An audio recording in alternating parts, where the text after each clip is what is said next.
উত্তর পশ্চিম বঙ্গোপসাগরে সৃষ্ট নিম্নচাপটির কারণেই আসলে বরিশালে এখনও কিন্তু জলাবদ্ধতা, নদীর পানি কীর্তনখোলা সহ আশেপাশের বেশ কয়েকটি নদীর পানি 2 থেকে 3 ফুট বৃদ্ধি পাওয়ায় যে পানির সৃষ্টি হয়েছে সেই সৃষ্টির পানি কিন্তু নামতে পারেনি বরিশাল শহর থেকে, এবং এই পানি নামতে না পারায় বরিশাল শহরের প্রধান সড়ক এবং আশেপাশের অলিগলিতে পানি প্রবেশ করায় কিন্তু পানি কোথাও কোথাও কোমর অবধি, কোথাও হাঁটু অবধি পর্যন্ত পানির জলজটের সৃষ্টি হয়েছে। আর এই জলজটের কারণেই ছোট ছোট গণপরিবহন, রিক্সা, অটো, প্রাইভেট কার, মোটরসাইকেল প্রায় কিন্তু দুর্ভোগে পড়ছে, এবং রাস্তার মধ্যে যে খানাখন্দ সেগুলো বুঝতে না পারায় সেসব গাড়িগুলো দুর্ঘটনায় পতিত হচ্ছে, যানজটের সৃষ্টি হচ্ছে এবং জনদুর্ভোগের সৃষ্টি হচ্ছে। এবং এই সামান্য বৃষ্টিতে যে জলাবদ্ধতা, এই চিত্র কিন্তু বরিশালে আজ প্রথম না। বিগত দিনের যারা ক্ষমতায় ছিলেন তারা ক্ষমতার পালাবদল হলেও কিন্তু এই যে সড়কগুলো রয়েছে, বরিশালের বটতলার সড়কটি, ওয়ালটন টেলিভিশন মাত্র 25,490 টাকায় পাচ্ছেন গুগল টিভি।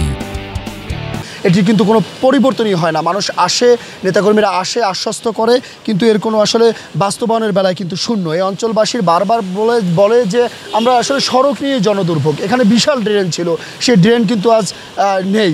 ড্রেনটা একেবারে ছোট সরু ড্রেন হয়েছে, যার কারণে সামান্য একটু বৃষ্টি হলে পরেই কিন্তু এই এলাকার চরম দুর্ভোগ নেমে আসে। আমরা এই বরিশালবাসী একটু বৃষ্টি হলে এখানে সবসময় পানি জলাবদ্ধতা জমে, ড্রেন ভরে যায়, দুর্গন্ধ হয়।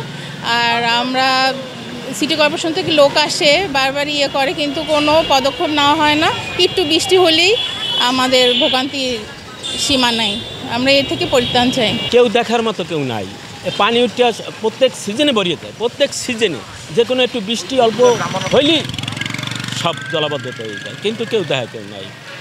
এত বলা হয়, তারপরে কোনো কিছু কেউ উদ্যোগ নেয় না যে এইটারে সুন্দরভাবে একটা কিছু করুক।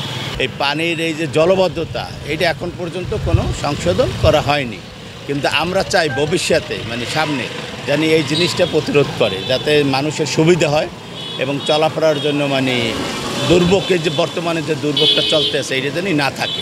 অলিতে গলিতে যে ড্রেনগুলো আছে ওইগুলো কোনোটা পরিষ্কার করা হয় না, যার ফলে এই সমস্যাগুলো বাড়তেছে।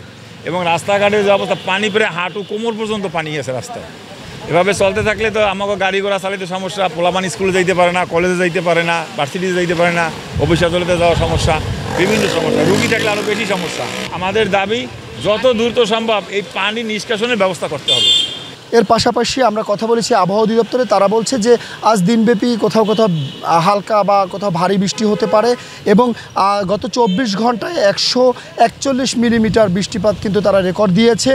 পাশাপাশি কথা বলেছি বরিশাল BIWT এর বন্দর কর্মকর্তার সাথে, তিনি জানিয়েছেন যে তাকে এখন অবধি পর্যন্ত নির্দেশনা দেওয়া আছে যে বরিশাল নদী বন্দরে 2 নম্বর সতর্কতার সংকেত এবং গভীর সমুদ্র বন্দরে কিন্তু 3 নম্বর সতর্কতা সংকেত জারি করা হয়েছে।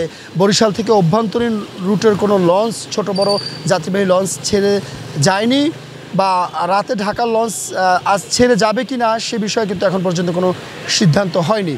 তো সব মিলিয়ে জলাবদ্ধতা এবং বৃষ্টির কারণে জনজীবন অতিষ্ঠ, খুব একটা প্রয়োজন না হলে মানুষ ঘর থেকে বের হচ্ছে না। তো আপাতত বরিশাল থেকে এই রয়েছে আমার কাছে জলাবদ্ধতা এবং বৃষ্টিপাতের সবশেষ পরিস্থিতি।